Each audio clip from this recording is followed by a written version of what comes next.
Cual bella flor de los Andes floreces en medio de nuestro Ecuador. Son la virtud y tu entrega el ejemplo más vivo de tanto valor. Desde muy niña sentiste el llamado de Dios tocando a tu puerta y le dijiste que sí, y decidiste vivir una vida en espíritu de inmolación.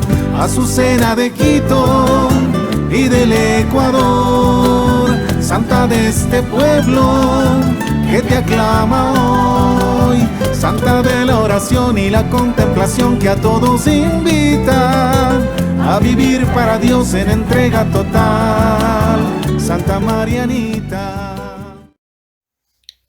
Conociendo a Santa Marianita de Jesús Paredes y Flores, la Azucena de Quito. Continuación de la vida de la virtuosa dama doña Juana Caso, sobrina de Marianita de Jesús. A tan elevada perfección aspiraba doña Juana en la ciudad de Quito, cuando permitió el Señor acrisolarla con una clase de trabajos que hubieran hecho sucumbir a un alma menos dispuesta.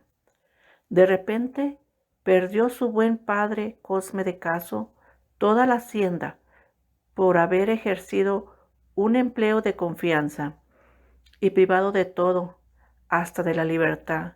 Llegó a verse en una obscura prisión con tormento indecible de su querida hija.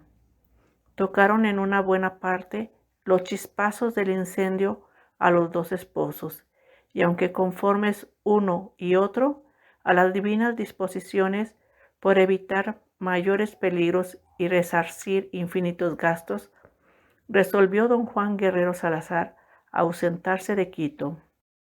Contó, como le exigía su cariño, con el beneplácito de su esposa, a quien propuso el designio, suscitando, sin pretenderlo, en su pecho una cruda batalla entre el deseo de no desagradarle y el dolor que le causaba la idea de verse privada de sus confesores, que hasta entonces lo habían sido los padres de la compañía, pero mucho más de su amadísima tía Mariana, cuya presencia y saludables consejos eran el principal sostén de su espíritu ansioso de santificarse.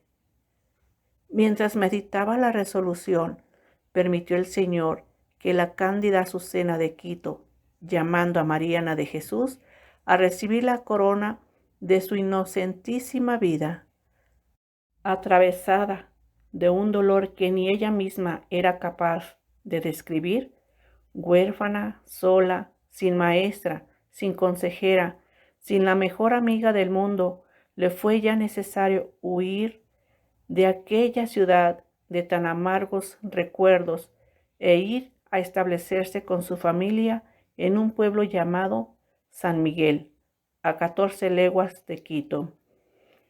Ahí su esposo había alquilado unas abundantes haciendas.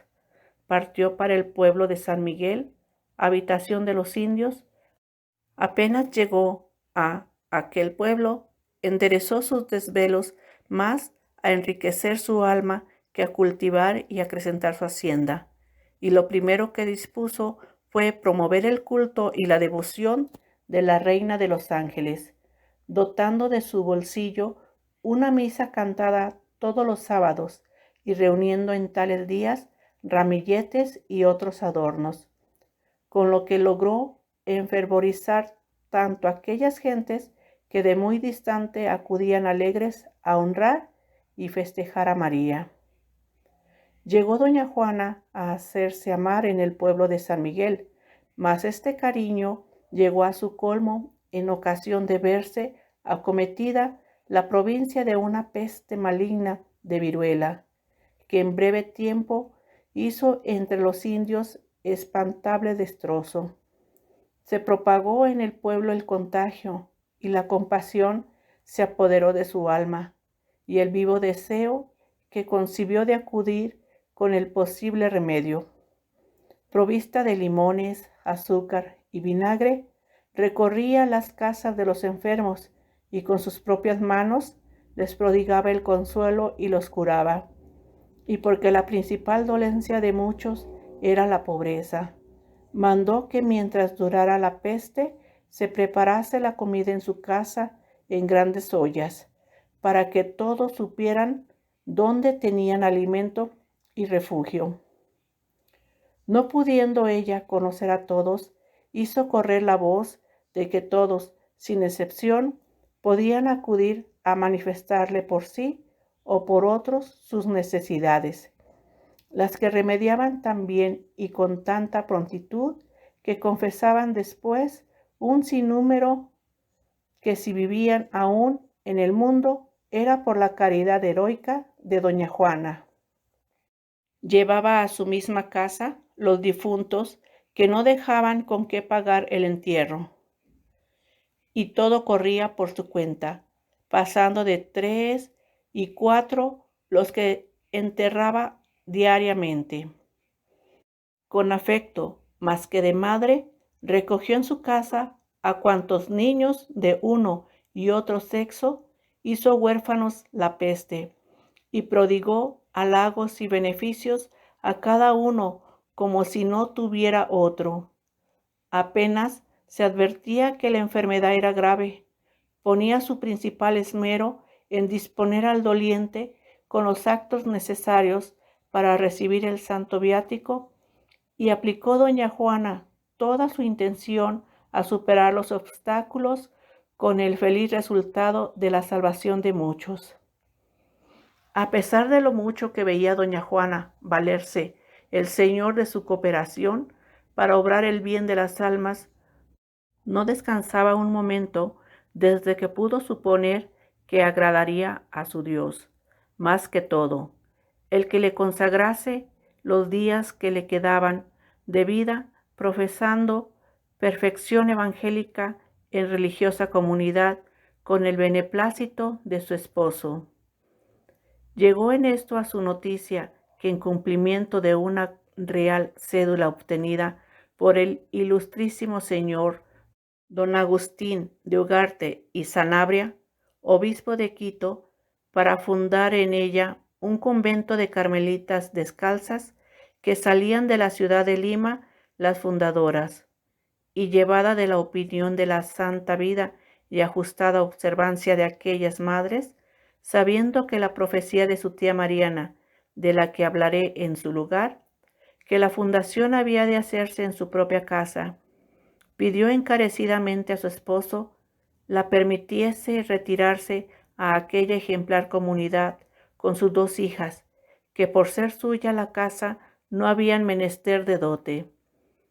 Su esposo no aceptó a lo que ella le dijo, negándomelo firmas contra mi sentencia de muerte. Tu amor será mi verdugo, pues he de morir de parto, sin que haya en el mundo quien pueda alejar mi peligro. Y así sucedió. Sintiéndose embarazada doña Juana y con la convicción de su cercana muerte, envió al padre Fray Jerónimo de Paredes, hermano de su madre, la limosna de costumbre por un hábito de San Francisco. Cuando llegó a sus manos, se le puso delante de sus domésticos. La oyeron decir con ansia: no tardarán mucho en verme con esta mortaja en un ataúd. Llegó finalmente la fiesta de San Francisco Javier, de quien era especial devota, y entre 8 y 9 de la mañana empezó a sentir los dolores de parto. El párroco y confesor suyo la bautizó a su hija y compañera de viaje al cielo.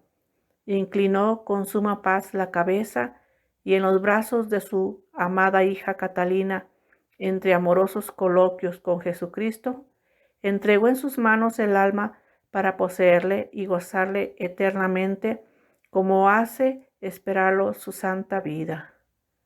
La pena que hubo de causar esta muerte solo podrá calcularla quien atienda a que, faltando doña Juana, había de echarse menos la que era consuelo, ejemplo, socorro y bien universal de aquel pueblo.